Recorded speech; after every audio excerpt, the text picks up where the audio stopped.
Do you get sick and tired of people saying, buy the dip, buy the dip, buy the dip? And all the time you buy the dip, you just keep seeing the dip become more dippy. Yeah, I get it. I've been there and I understand, but today I'm gonna share with you one of my portfolios. And in this portfolio, it's been, call it my fun money. And I'm using it to inspire you today and how I'm still up 150%, even though the market is significantly down. In fact, with tech stocks being extremely down and the S&P 500 down 8% in the last month, how am I able to still see 150%? I'm going to explain exactly that and my process for how I invest. So let's get right down to it. I'm going to start with my portfolio. Let's start with the stinkers, and then we're going to go to the ones that are really helping me stay afloat. So if I look at just my top 14 stocks that are actually still in the negative, I'm down on those stocks 340%. That's absolutely ridiculous. And remember, that means my total amount invested, how much either up or down on that amount invested I am at. When I say I'm down 340%, that means I'm losing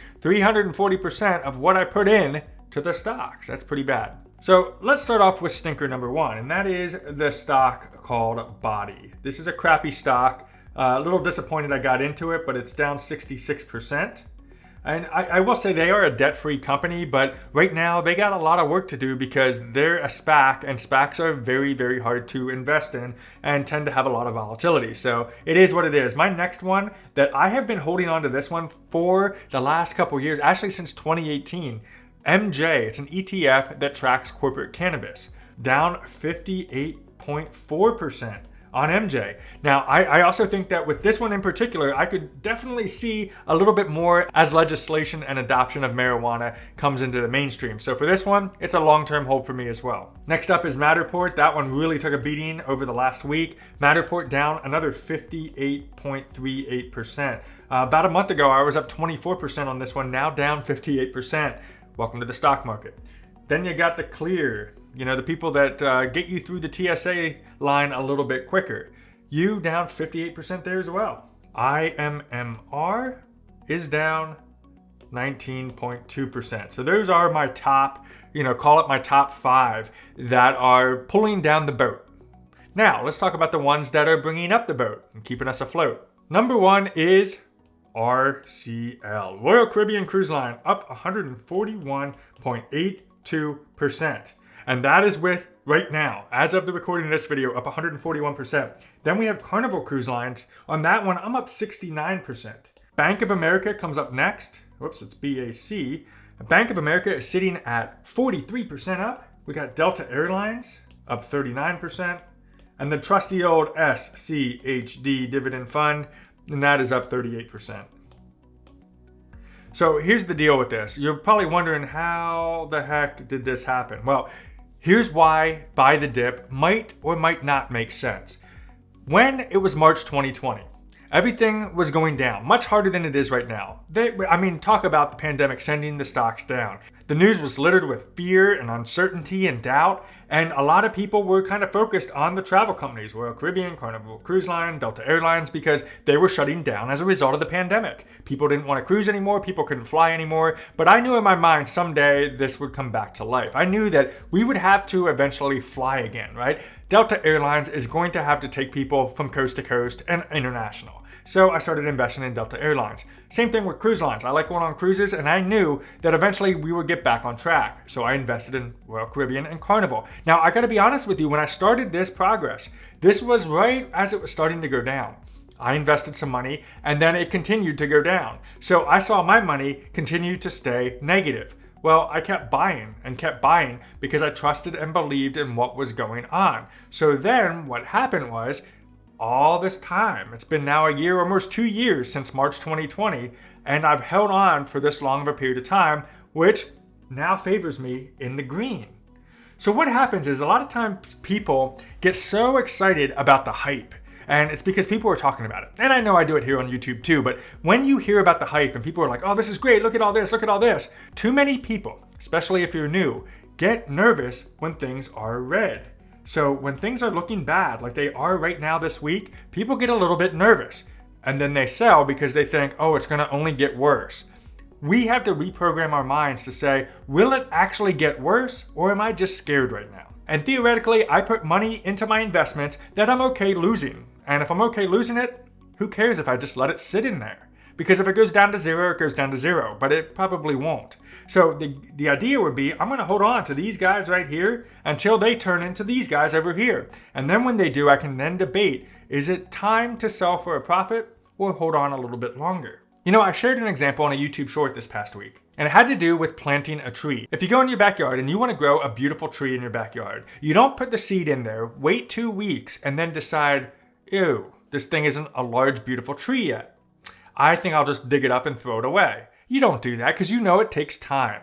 You know that even if the weather hits, if it snows, if something bad happens, and the tree looks a little bit sick, you know you're going to keep at it. You're going to keep at it until it grows into a beautiful tree. You got to think the same thing in the stock market. Your goal would be, I understand the company I'm investing in, or if I don't, I'm investing in a good quality ETF, and I'm going to let it grow over time. I'm going to let it grow into the big tree. I'm not going to sit here and worry about it 1 minute into the game. Then, on days like today, or weeks like right now, when the stock market is going down, this is your chance to plant more seeds. How do you plant more seeds when you're in this type of position? Well, first of all, you got to get rid of fear. I don't know about you guys, but I get very scared when the stock market goes down. I mean, I think it's right that everybody gets a little bit nervous when the stock market goes down. But you have to reverse that a little bit. You got to think, no. Instead of getting worried about it, I'm going to get excited about it.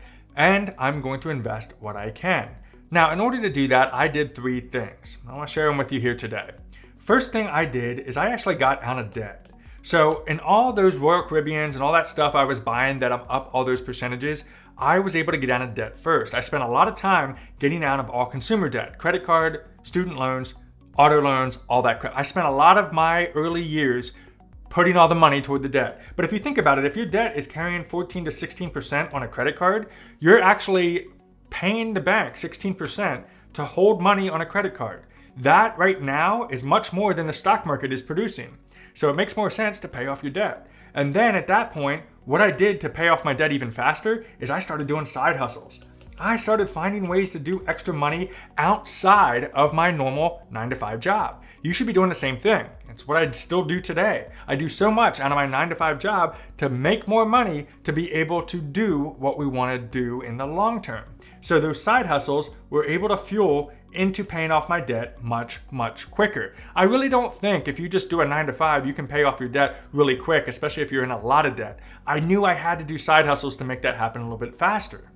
Then you have more money once you're paid off all your debt. That more money can then also be additionally fueled by your side hustles, considering that you're staying with the side hustles. More money equals stock market investments. And that's exactly what I did. So every time I get more money, that's where I put my money to now. I don't have to owe anything to anybody. So now what I do is I put that money toward investing every single day. And I get even more bullish when the market is bearish. So if the market's going down, I'm getting excited. This is an opportunity to buy something at a discount. And because I set up a foundation where I don't need to worry about losing the money because I don't need it for next month's rent, and I don't need it for the credit card loan, and I don't need it for the student loan, I have money that I can depart with and forget all about. And that is, I gotta say, if you were to ask me what is the secret that got me to being up 150%, it was having the advantage of being on the right side of time. Back in 2009, when the market crashed, I didn't have money. I was working on the debt. And it took me quite a long time to get that debt. So I was not able to put a lot of money into the stock market. I think it was only like 20 bucks. That's it, 20 bucks. So I wish I was able to put so much more in. If I was able to put in thousands upon thousands of dollars as I do today, man, that would have been so much. Imagine where we would be sitting today if I put all that in 2008, but I couldn't. I had to do what's right first. And now I have more money because I'll tell you right now, as that market was going down in 2008, 2009, I would have been freaking out. I had bills I had to pay, and seeing that red would have freaked me out and I would have sold at a loss. If you're feeling a little bit nervous, let me share with you my exact portfolio here. This is my fund portfolio. It does not comprise of all of my portfolios, does not include my dividend portfolio, nor does it include my IRA or long-term investments. But this is what I have going on, where you see my negatives, you see my positives, and then that equals the sum total of 150% positive on my entire portfolio as we see it here today. Now, everything you see here is not advice to buy, hold, or sell any of these securities, and you gotta remember that I'm just some guy on YouTube who sometimes looks like Woody from Toy Story, so you gotta do your own research. But I hope this video was helpful. My goal of it is to inspire you so you can live your ultimate sweet life. Check out this video next, and we'll see you on the next video.